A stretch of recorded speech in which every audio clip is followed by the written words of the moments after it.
Tal Falava. I am Sherdia Alatisitusa, a research scientist of the Scientific Research Organization of Samoa. I'm taking AG464 course for this semester. Today at home, I'll be a plant health doctor examining the punchy top virus affecting banana. At home, there are two varieties that's been affected by the banana punchy top virus. They are Misiluki and Cavendish. Kaya or in Fasamoa, Faipalan. A brief introduction of banana punchy top virus. It is a significant disease of bananas in Samoa, causing a stunted growth, punctured leaves, and reduced fruit production.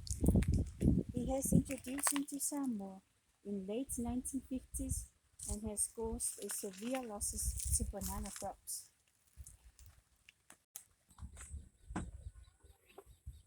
So follow along with me as I will be examining the disease, best problems based on the symptoms, the competition, and the feeding damage of BPTV on bananas.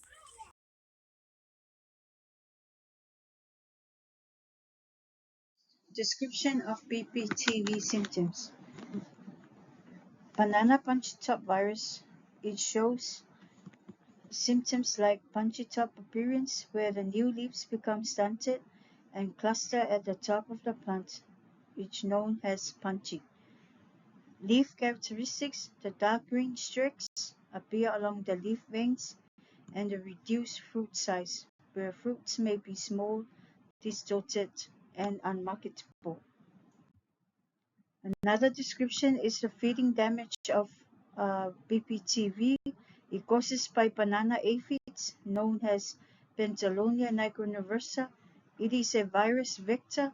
They feed on phloem tissue of banana plants, causing the effect that damage the host cells. The feeding process leads to symptoms as mentioned before, and it also weakens the plant, but also facilitate the transmission of virus known as banana punchy top virus. P. Identify the pathogens and pests causing the symptoms, competition, and the feeding damage.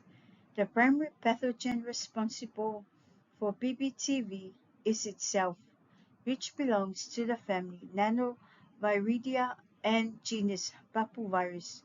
But for the key pests involved in the transmission and feeding damage of BBTV is banana aphid known as Pentalonia nigroniversa. C. Explanation of how these suspected pathogens and pests affect the overall plant health. The suspected pathogen responsible for BPTV is the virus itself.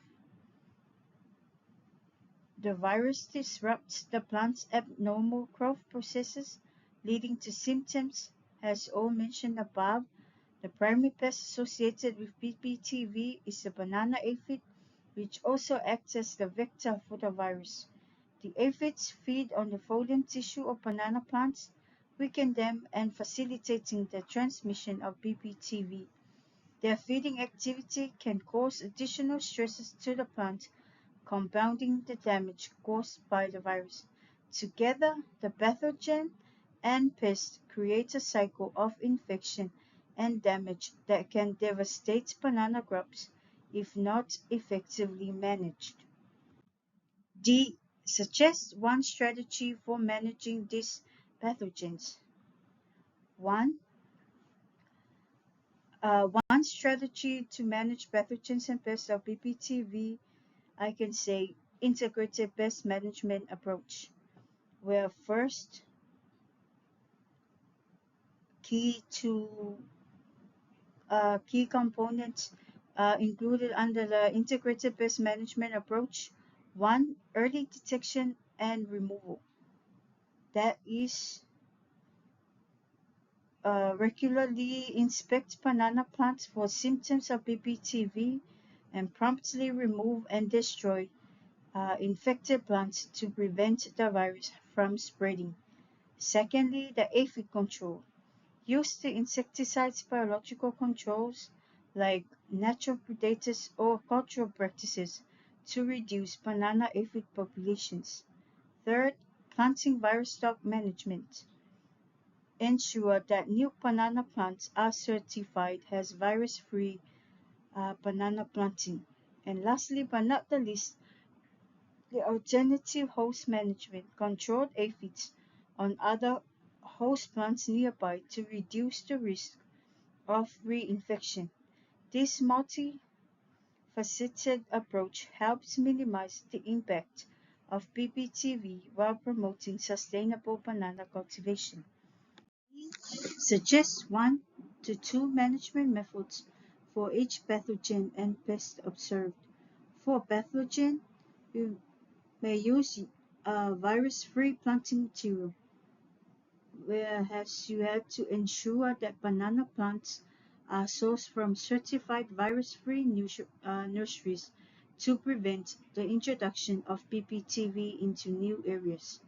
Secondly, roach infected plants. Regularly inspect banana plantations and remove roach or any plants that showing symptoms of PPTV to reduce the spread of the virus. But for pests, it suggests a biological control, whereas you have to introduce natural predators or parasitoids such as lady beetles or parasitic wasps to control aphid populations. Given an example for Samoa, in previous years, two lady beetles were introduced and one parasitic wasp introduced into Tonga. However, after the research, it is stated that it hasn't been able to control the aphid population, but the biological control for pests of PPTV, it is good to introduce new or natural predators or parasitoids in controlling the aphid populations. Secondly, the chemical control, whereas you have to apply insecticides, specifically targeting aphids following the IPM guidelines to minimize the environmental impact and resistance development. These strategies or management methods, when combined, can help mitigate the impact of PPTV and its vector.